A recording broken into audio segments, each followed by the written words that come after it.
안녕하세요. 정보가 세상을 바꾼다의 인포뱅크입니다. 이번에 전해드릴 내용은 하마스, 이스라엘 충돌, 결국 미중 패권 전쟁, 한국도 영향권에 대해서 한번 알아보도록 하겠습니다. 여러분의 구독, 좋아요, 그리고 필요하시면 알람 설정까지 부탁드리겠습니다. 지금 하마스가 이스라엘과 충돌을 일으켰죠. 일방적으로 처음에 팼는데 지금 현재 1000명 이상의 사망자, 4000명 이상의 그 부상자 이렇게 나오면서 이 배경이 여러 가지가 있었고 특히 지금 유대인 특히 이스라엘의 쉬는 날에 그대로 쳐버린 것입니다. 그래서 굉장히 좋은 날 그리고 안식일 날 이렇게 됐기 때문에 좀 문제가 있었다. 그래서 결국 이것을 보면 미중 패권 전쟁의 연장선 가운데 있을 것이다 라고 여러 가지를 분석해 보니 그렇게 생각이 들었습니다. 그래서 이 내용을 가지고 한번 시작을 해보도록 하겠습니다. 자, 우리가 볼 때 이번 전쟁의 커다란 것은 지금 이스라엘과 사우디아라비아의 그 협력, 국가로서의 인정, 이것이 가장 크다라고 얘기를 하고 있는데, 제가 보는 관점은 조금 달라요. 왜냐하면, 이번에 그 G20 정상회담이 인도에서 열렸는데, 이 인도에서 인도, 중국, 유럽, 이것을 잇는 인도의 I, 중동의 미들이스트, 그리고 유럽의 이것을 잇는 IMES 경제회랑을 구축합니다.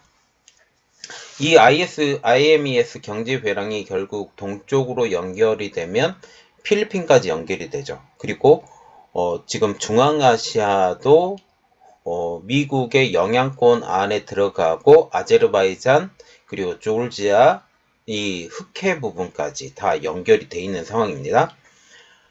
실질적으로 여기 나와 있는 것만 보면 이스라엘이 중동의 맹주인 사우디와의 관계 회복이 시발점이 된 것 같이 보입니다. 사우디의 경우 네옴시티의 구축을 위해서 서방 세력의 도움이 필요하고 미국과의 관계 개선을 위해 IMES 경제회랑에 참석하고 있고 여기에 이스라엘도 포함이 되어 있으니 이스라엘과 같이 연계가 되고 관계 회복을 해야 된다라는 입장이죠. 중국의 경우에서는 팔레스타인의 독립국가를 지원해 주겠다라고 지금 하는 입장입니다. 현재 우크라이나 전쟁 때문에 힘들어하는 유럽의 힘이 약해진 이 틈을 그대로 이용하겠다라는 그런 입장이죠. 자, 그래서 이번에 좀 알아볼 내용은 하마스 이스라엘 충돌, 결국 미중 패권 전쟁, 한국도 영향권입니다. 지금 모든 뉴스에서 이야기하는 것과 제가 이야기하는 게 좀 보는 관점이 다를 수가 있어요. 그런데 한번 들어보시고 여러분들이 제 생각이 여러분들을 설득할 수 있으면 그렇다 아니면 다른 의견이 있다 마음대로 적어주시고 저도 그 의견을 충분히 받아들이는 입장이기 때문에 서로 관점이 다른 그런 것을 볼 수가 있습니다. 자, 지금 가자 지역이죠. 하마스가 지금 다스리는 지역은 가자 지역으로 이스라엘의 서부에 있는 지역입니다. 이집트에 붙어 있고요.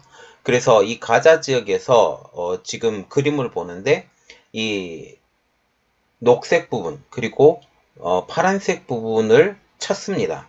그래서 쳐서 이곳을 자기 땅으로 지금 만들려고 더욱더 영토를 키우려고 하는데 이스라엘은 절대 안 되죠.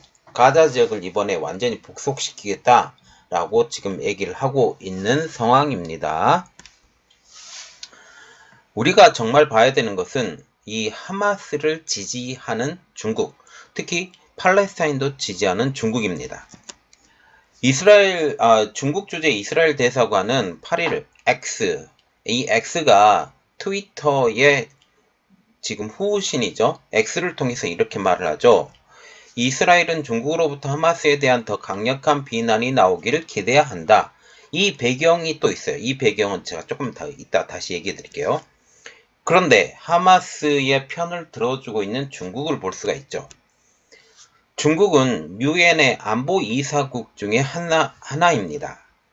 이스라엘과 하마스의 대립에 중립을 표방하면서도 실제로는 하마스 편이라는 것이죠. 중국 외교부의 홈페이지가 8일날 이런 말을 합니다. 양측의 긴장과 폭력이 고조되는 상황에 깊은 우려를 표명한다 라고 얘기를 했습니다. 그러면서 이번 사건을 사실상 쌍방과실로 평가를 하고 있는 상황이죠. 특별히 중국과 같은 경우는 팔레스타인을 독립국가로 지지하는 상황입니다. 중국 외교부는 8일날 이렇게 말을 했죠. 이스라엘과 팔레스타인의 충돌의 근본적인 해결책은 두 국가 해법을 이행해 팔레스타인을 독립국으로 만드는 것.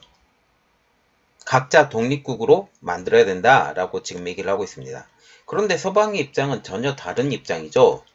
이미 이스라엘은 국가로 존재하고 있고 여기에 한 부분으로 팔레스타인이 유지되고 있다라는 것. 이것이 국제적으로 인용이 되었기 때문에 그것은 있을 수 없는 일, 그렇게 얘기를 하고 있습니다. 그리고 하마스에 대해서는 무장단체라고 얘기를 하고 있는 거죠. 이스라엘 입장에서는 중국의 주장은 바로 하마스의 편들기라는 사실입니다. 시진핑 국가주석이 2023년 6월 14일 이런 말을 했어요. 중국을 방문한 마흐무드 아바스 팔레스타인 자치정부 수장과의 정상회담에서 이런 말을 하죠. 1967년 국경선을 기초로 해서 동예루살렘을 수도로 삼는 팔레스타인 독립국가를 건설하는 것이 팔레스타인 문제의 근본적인 해법이라고 얘기를 합니다. 1967년의 국경선이라는 것은 제3차 중동전쟁, 즉 6.1 전쟁 이전의 국경선을 의미하는 것이죠. 제3차 중동전쟁의 결과로 이스라엘은 동예루살렘, 시리아의 골란고원, 가자지구, 이집트 시나이 반도를 점령하고 결국 이집트와의 대화, 카터 대통령과의 대화를 통해서 시나이 반도는 지금 이집트에 넘겨주게 됩니다. 이 시나이 반도 자체가 이집트로 다시 귀속되는 그런 일이 벌어지죠. 이게 그 이야기인데 이스라엘의 국경 변화를 보면 3차 중동전쟁 이후를 보면 이렇습니다. 이전은 이 땅들이 원래 이 땅, 그 서안지구라고 불리는 웨스트뱅크 지역, 이 웨스트뱅크 지역과 이 가자지구라고 불렸던 이 지역은 이전에 이스라엘의 땅이 아니었어요. 이스라엘 땅이 아니었고 시리아의 골란고원 자체가 이스라엘 땅으로 중동전쟁 이후 복속이 되고 지금 웨스트뱅크로 불리고 있는 서안지역, 가자지역, 시나이 반도 자체가 이스라엘 땅으로 귀속이 되죠. 그러면서 1978년 카터 대통령 때 서로 협상을 통해서 시나이 반도를 이집트로 반환시킵니다. 그런데 중요한 것, 가자지구는 그대로 지금 미국이 가지고 있고 또 서안 지역도 마찬가지로 지금 이스라엘이 가지고 있는 것이죠. 그래서 현재 국경을 보면 이 서안 지역, 가자 지역 이렇게 되고 가자 지역에서 여기서는 국경을 봉쇄를 해놨습니다. 이집트에서 들어가지도 않는 거죠. 그렇지만 지금 독립국가 지금 이스라엘과 지금 팔레스타인의 문제를 해결하는 방법, 국경을 하는 방법이 세 가지가 있는데 첫 번째, 이스라엘의 그 국가로만 인정한다. 그리고 두 국가 인정한다. 그리고 이 팔레스타인의 점령 지역을 하나는 요르단으로 옮기고 이쪽은 이집트로 넘긴다. 요르단의 입장에서는 지금 굉장히 못 사는 동네인데 이 서안 지역을 자기 땅으로 복속시키는 것 자체를 지금 꺼려하는 그러한 입장이라고 볼 수가 있는 것이죠.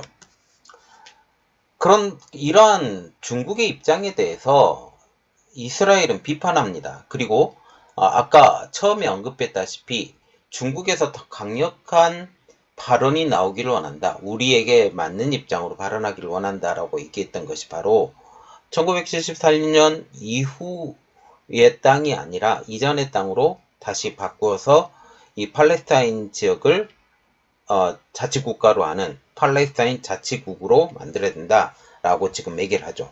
그런데 이스라엘은 당연히 비판하겠죠. 왁스라는 이스라엘 외교관은 이렇게 얘기를 합니다. 지금 사람들이 거리에서 살해되고 학살당하는 상황이다. 두 국가 해법을 지금 당장 중국이 요구할 때가 아니다라고 얘기를 합니다. 그리고 주중 이스라엘 대사관에서 X 구 트위터를 통해서 이런 발언을 하죠. 우린 또 중국이 이 어려운 순간에 이스라엘과 연대와 지원을 제공해 주길 바란다. 그런데 중국의 입장에서는 지금 심적으로 팔레스타인을 그대로 인용하고 거기를 인정해주는 분위기란 사실이죠. 그리고 중국과 이스라엘 관계를 한번 보면 1992년도 외교관계가 수립이 되었고 이후에 경제적으로 긴밀한 관계를 유지합니다. 현재 중국은 이스라엘의 아시아 최대 교역국, 특히 양국 무역관계는 1992년 이후 30년간 급속하게 성장을 했죠. 2022년 중국과 이스라엘 수교 30주년을 기념을 해서 지금 축전을 서로 보냅니다. 중국이 이스라엘에게, 이스라엘이 중국에게 이런 축전을 보내죠. 그러면서 중국은 이러한 축전을 보내죠. 정치적인 신뢰를 증진하고 양국 관계가 더 큰 발전을 이루기를 기원한다 라고 말을 하는데 2023년에 시진핑 주석이 이 팔레스타인 자치정부를 하나의 국가로 특히 웨스트뱅크 지역, 서한 지역을 수도로 해서 세워야 된다라고 얘기를 하죠. 특히 서한 지역과 같은 경우는 이스라엘 민족으로서는 절대 포기할 수 없는 지역이에요. 이것은 또 좀 이따 다시 얘기 드릴게요. 그래서 결국 중국이 말했던 정치적 신뢰란 말이 공연불이 되는 것처럼 보인다는 거죠. 그리고 중국은 하마스를 테러 단체가 아닌 이스라엘에 저항하는 저항단체로 규정을 합니다. 미국 VOA가 조지타운대 아시아학 조교수인 데니스 와일더의 발언을 인용을 하죠. 데니스 와일더는 이렇게 말합니다. 중국은 항상 팔레스타인의 독립국 건설을 지지해 왔기 때문에 이스라엘의 많은 정책에 정치적으로 반대한다. 중국은 하마스를 테러 조직이 아닌 저항단체로 규정하고 있다 라고 말하죠. 이런 중국의 태도는 하마스보다 온건한 신장 위구르 쪽을 분리독립 테러 세력으로 보는 것과 대조적이라는 거죠. 지금 하마스와 같은 경우는 지금 로켓포로 공격할 정도로 굉장히 저항성이 강한데 신장 위구르는 그렇게까지 하지 않는다라는 사실입니다. 그러면 하마스라는 이 단체는 어떤 단체일까요? 팔레스타인은 크게 단체가 두 개로 분리가 되는데 현재 팔레스타인의 정파는 두 개. 첫 번째 파타로 불리는 피에로, 특히 팔레스타인 해방기구와 하마스 이 두 정파로 나누어집니다. 특히 하마스와 같은 경우는 야당으로 불리고 있죠. 파타는 원래는 처음에는 피에로라고 불렸을 정도로 팔레스타인 해방기구라고 불렸을 정도로 무장 세력이었지만 1991년 마드리드 조약 이후 이스라엘을 국가로 인정하고 대화를 통해 독립하자라는 온건파입니다. 웨스트뱅크, 특히 서안을 중심으로 발전이 되었고 하마스는 무장투쟁을 강령으로 삼고 있으며 이스라엘의 존재를 부정하는 곳이죠. 가자 지구를 중심으로 발전이 됐습니다. 자, 지금 가자 지구를 중심으로 발전이 되었기 때문에 가자 지구에서 로켓포가 5,000발이 발사가 되었다라고 지금 말이 나오고 있는 것이죠. 전체적인 그림을 보면 하마스가 공격한 것은 이 이스라엘의 서부 지역, 이전에 수도였던 텔아비브까지 공격을 했고 또 헤즈볼라도 공격을 합니다. 헤즈볼라에서 이 골란 고원을 공격을 하고 있죠. 지금 전체적인 보면, 온건파였던 파타, 원래 팔레스타인 해방기구였던 파타가, 먼저 정권을 잡고 우세했으나, 1990년대 자살, 폭탄, 테러 공격 등으로 세를 키웠던 하마스가 2006년도 총선에서 승리하면서 파타 정권을 축출하고 가자 지구를 장악해 지금까지 이루고 있습니다. 이번 이스라엘 하마스 무력 충돌에 세계 각국에서는 자제하는 목소리가 나오고 있는데, 하마스는 지금 현재 이란, 그리고 이란 등이 지원하고 있는 레바논의 시아파 조직인 헤즈볼라가 지금 하마스의 가장 큰 조력자이죠. 그리고 헤즈볼라의 경우 이스라엘 북부에서 이스라엘군의 기지를 박격포로 공격을 했습니다. 특히 하마스와 같은 경우는 이란뿐만 아니라 러시아, 중국까지 엮여져 있죠. 이스라엘은 서방 국가들이 지지하고 있고 미국에서 이번에 군대를 보낸다라고 지금 얘기가 나오고 있는 상황입니다. 그러면 하마스의 공격의 배경은 어떻게 될까요? 지금 전체적인 그림을 보면 시아파와 수니파 이러한 것으로 나누어져 있고 지금 중동 지역에 안정화가 되었던 상황이죠.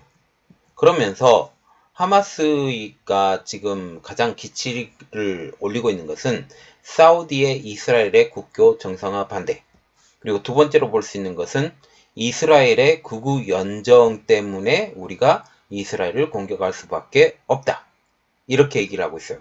이스라엘의 극우 연정은 제가 또 따로 뒷부분에서 또 이야기를 해드릴게요. 지금 전체적인 보시면 UAE가 아랍에미레이트가 이스라엘과 관계 정상화를 하고 이 정상화를 하면서 지금 우리가 볼 때 UAE 그리고 사우디아라비아, 여기에 요르단이 이스라엘과 평화조약이 1994년에 됐는데 지금 UAE에서 사우디아라비아 그리고 이스라엘까지 연결되고 있는 철도를 연결해야 되겠다, 하이퍼까지 연결해서 지금 이 이야기가 인도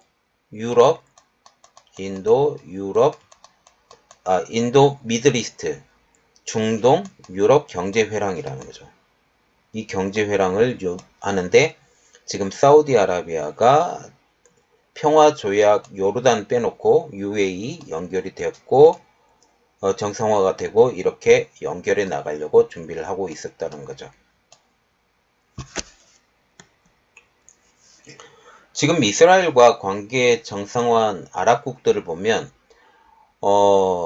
지금 아프리카 서부 지역의 모로코, 그리고 이집트, 수단도 지금 이스라엘과 관계가 정상화가 됐습니다.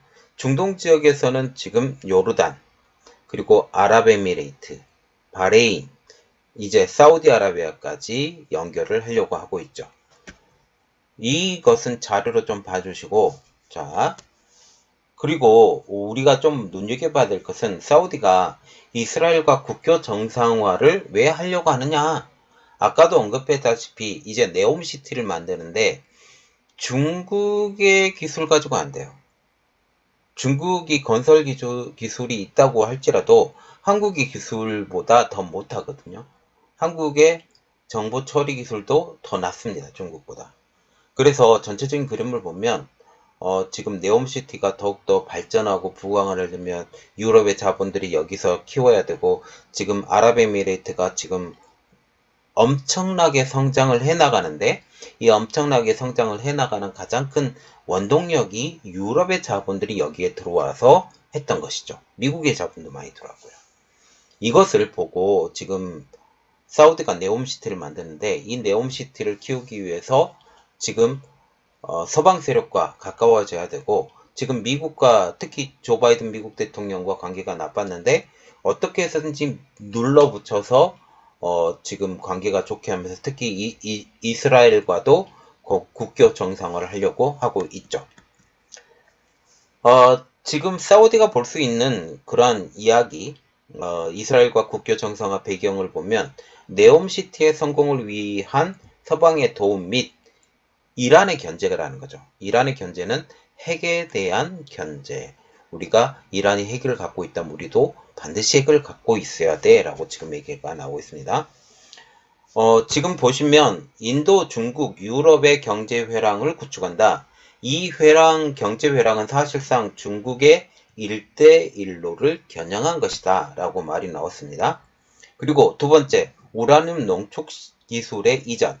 미국이 이전을 거부할 때 중국, 러시아의 도움을 요청할 수 있다고 지금 으름장을 놨고, 이스라엘도 오케이, 우리가 국교 정상화의 개념으로 우란 농축 기술의 이전, 미국의 이전을 우리가 허락해 줄게 라고 얘기가 나오고 있습니다. 지금 현재 가자지구 봉쇄를 선언한 이스라엘을 일단 봐야 되는데, 이번에 이런 일이 났죠. 하마스의 5,000개의 로켓탄 발사로 아이언돔이 뚫렸다.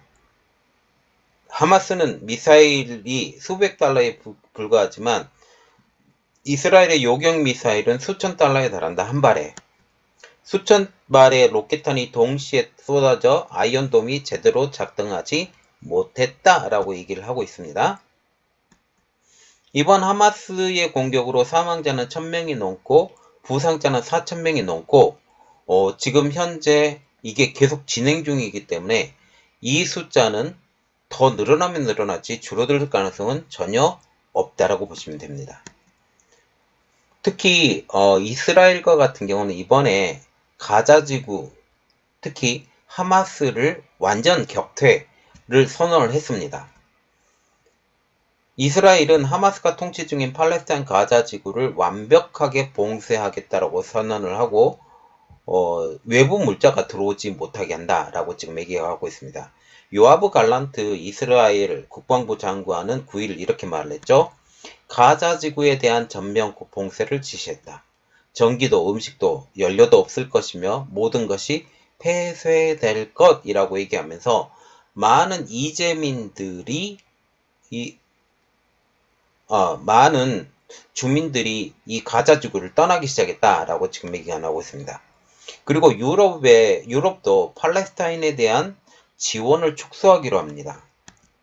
EU는 하마스의 이스라엘 기습을 테러로 규정을 하고 팔레스타인에 대한 지원을 축소하기로 하는데 오스트리아와 같은 경우는 팔레스타인에 대한 1900만 유로 규모의 원조 중단도 선언을 하고 독일은 팔레스타인에 대한 재정 지원을 원점에서 재검토하기로 합니다. 그리고 또 하나의 원인으로 지목된 것이 네타냐후 지금 극우 연정이 원인이 되었다라는 소리도 나오고 있죠. 네타냐후 극우 연정이 언제 실시가 됐냐? 지난해 12월 달에 출범을 했고 리쿠르당과 시오니스트 정당이 합쳐진 연정이 되었죠. 이들이 원하는 것은 사법개혁과 정착존 확대, 그리고 세 번째, 동예루살렘의 지배권 강화입니다. 첫 번째로 볼 것은 사법개혁을 볼 수가 있는데 정통 유대인 교리 등 극우적 의제를 사법부의 견제 없이 강행을 할 것, 그리고 7월 말에는 이스라엘 기본법을 전격적으로 통과시키고 사법부의 일부 권한을 삭제를 시킵니다. 그리고 두 번째로 볼 수 있는 것은 정착존의 확대인데 정착존의 담당 부서를 새로 만들고 그동안 불법으로 규정했던 비공인 외딴 정착존의 합법화 계획을 발표합니다. 지난 2월 미국 등 국제사회의 압박으로 아직까지 진행되지는 않고 있습니다. 그리고 세 번째로 볼 수 있는 것은 동예루살렘 지배권 강화. 이것이 바로 중국에서 말하고 있는 동예루살렘을 중심으로 한 팔레스타인 국가의 건설에 최대 걸림돌이 되고 있어요. 성전산에 대한 통제권 강화 시도. 이게 제일 중요합니다. 성전산이라고 있는데 이 성전산이라는 것은 유대교, 기독교, 이슬람교에서 가장 중요하게 생각하는 종교의 공동 성지라는 거죠. 이곳은 이스라엘 3대 성전 중 하나인 알 아크사 사원이 있습니다. 이스라엘과 요르단 사이에 성전산에 대한 합의도 있었는데요. 유대인의 출입은 가능하다. 그러나 경내 기도는 무슬림만 할 뿐이고 유대인들은 서쪽 벽 밖에서만 기도할 수 있다. 지금 솔로몬의 성전이라고 불렸었던 데가 있었는데 다 무너지고 서쪽 벽밖에 남지 않았고 여기에서만 기도가 가능하다라고 지금 얘기를 하고 있습니다. 그래서 다른 곳에 가서 기도를 하지 못하고 경내 기도는 여기서밖에 하지 못하는 상황이 되는 것이죠. 아라크사 사원, 이슬람의 3대 성지 중에 하나고 이 성전산에 있고 크기는 약 14만 제곱미터. 이슬람, 유대교, 기독교의 성지이고 경내에서 기도는 유대인만 가능하다라고 지금 얘기를 하고 있습니다. 그런데 이 성전산에 대한 지배력을 강화하려는 이스라엘이에요. 이타마르 벤그비르 국가안보 장관은 이렇게 말을 했습니다. 올해 들어 성전산을 수차례 방문을 했다. 유대교 교도도 성전산에서 자유롭게 기도와 예배를 할 수 있어야 한다라고 공개적으로 주장을 합니다. 그리고 4월 달에는 성전산에서 이스라엘과 팔레스타인 주민 간의 충돌이 있었는데 특히 이 4월에는 이슬람의 가장 중요한 금식 기간인 라마단 그리고 유대교에서는 6월절이 가장 큰 날인데 이 6월절에 이 날짜가 겹쳐지는 게 올해 4월이었습니다. 특히 4월에 이스라엘 경찰이 성전산 알-아크사 사원을 난입해서 안에 있던 이 팔레스타인 주민을 해산시키는 과정에서 부상자가 속출합니다. 충돌이 있으니까 해산을 시켜야 되죠. 그런데 해산시키는 과정에서 부상자가 속출하고 또 5월 달에는 이스라엘 구구들이 이 지역에서 동예루살렘 점령을 기념하는 깃발 행진을 벌이다가 팔레스타인과 충돌을 하게 됩니다. 자, 그런데 중요한 것은 바로 이거죠. 전장이 커졌다. 지금 우크라이나 전쟁도 벌어지고 있는 이 사이에 지금 이스라엘 중심으로 전장이 커져버린 것이죠. 지금 이 상황을 가장 크게 누리고 있는 것은 바로 누구냐? 라는 점이죠. 바로 러시아가 이 상황을 가장 크게 눈여겨보고 있다는 사실입니다. 그래서 제가 주제를 좀 봤는데 우크라이나를 넘어 중동까지입니다.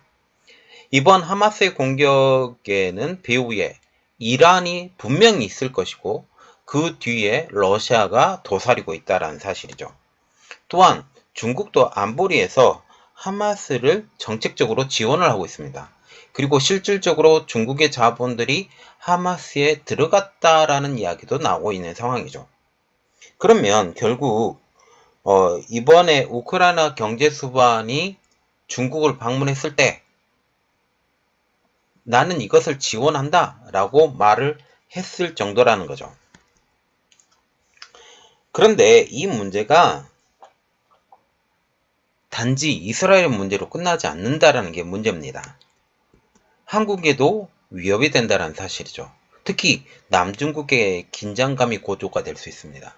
왜냐하면 미국 군들이 일부가 지금 흑해나 아니면 홍해 쪽으로 움직이고 있다라는 거죠. 그러면서 전체적인 그림을 보면 병력의 일부가 떠났기 때문에 지금 남중국해에서의 힘이 미군이 조금 더 약해졌을 수도 있다라고 그런 말이 나오고 있습니다. 이번 이스라엘 문제는 미국이 직접 개입합니다. 특히 유대인들이 세계 경제를 지배하고 있기 때문에 이스라엘이라는 그 나라를 미국이 절대로 그냥 보고 있을 수는 없다라는 거죠. 그래서 이번 이스라엘 문제에 미국이 직접 개입을 했고 개입하면서 우리는 군대를 보낼 것이야 라고 지금 얘기를 하고 있죠. 그리고 이러한 전선의 확대, 우크라이나도 그렇게 전략 물자가 많이 들어가고 이러한 상황에서 어떻게 되냐? 이제 남중국해의 긴장감은 당연히 높아질 수밖에 없는 상황이죠. 이것은 결국 우리나라가 남중국해가 중국의 영향권 안에 있게 되면 우리나라 수출입이 굉장히 어렵습니다. 이것까지 우리가 생각을 해야 된다는 거죠. 두 번째, 국제 국유가가 들썩거리게 됩니다. 이게 문제라는 거죠. 자, 전체적인 그림을 한번 보여드릴게요. 이 그림은 그냥 예를 들어서 보여드린 그림이고, 우리가 이 이야기를 제가 그 전부터 하고 싶어 했는데 조금 이번에는 이야기를 해드리겠습니다. 지금 전쟁이 나고 있는 데가 우크라이나죠. 우크라이나입니다. 우크라이나에 이런 전쟁이 벌어지고 있고, 이번에 이스라엘이란 나라, 여기가 이스라엘이죠. 여기가 이스라엘 내에서 전쟁이 벌어지는데, 자, 우리가 볼 때 또 다른 그림을 그려야 되니까, 자, 이 전쟁이 벌어지는데 여기가 이란이죠. 여기가 이게 이란이죠. 여기가 이란입니다. 여기 이란이고, 여기가 아랍에미리트입니다. 여기 사우디, 요르단, 그래서 이게 인도, 이렇게 연결되죠. 경제회랑 쭉 해서 이렇게 쭉 넘어가서 그리스 지나서 이탈리아로 넘어가고, 또 이탈리아에서 이 알제리인가요? 알제리죠. 알제리에서 지금 천연가스를 수입합니다. 천연가스를 알제리 쪽에서 수입하죠. 이렇게 이쪽에서 수입하고, 알제리 쪽에 수입하고, 또 여기 아제르바이잔이라는 나라에서 지금 조르지아 이렇게 해서 이런 식으로 들어오는 거죠. 자, 보세요. 이렇게 하고, 이 아제르바이잔을 통해서 투르크메니스탄, 우즈베키스탄, 카자흐스탄, 키르기스탄, 이러한 지역, 그 C5라고 불리는데, C5와 미국과의 협업을 하겠다라고 지금 이야기를 하고 있습니다. 협업을 하겠다라고 지금 얘기를 하고 있고, 키르기스탄, 타지키스탄, 투르크메니스탄, 우즈베키스탄, 카자흐스탄, 이 지역이죠.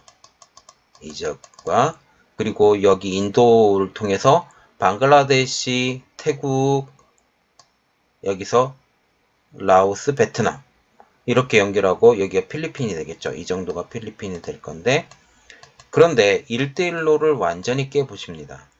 이렇게 해서 이란 거쳐서 이 터키 거쳐서 이렇게 가려고 하는데, 1대1로를 완전히 깨부시고 몽골도 지금 미국의 영향권 안에 들어옵니다.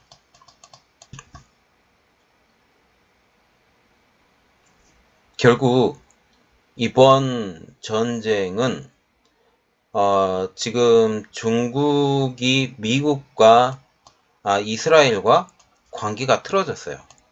이스라엘과 관계가 틀어졌는데, 가장 큰 게 지금 이번에 3월달이죠.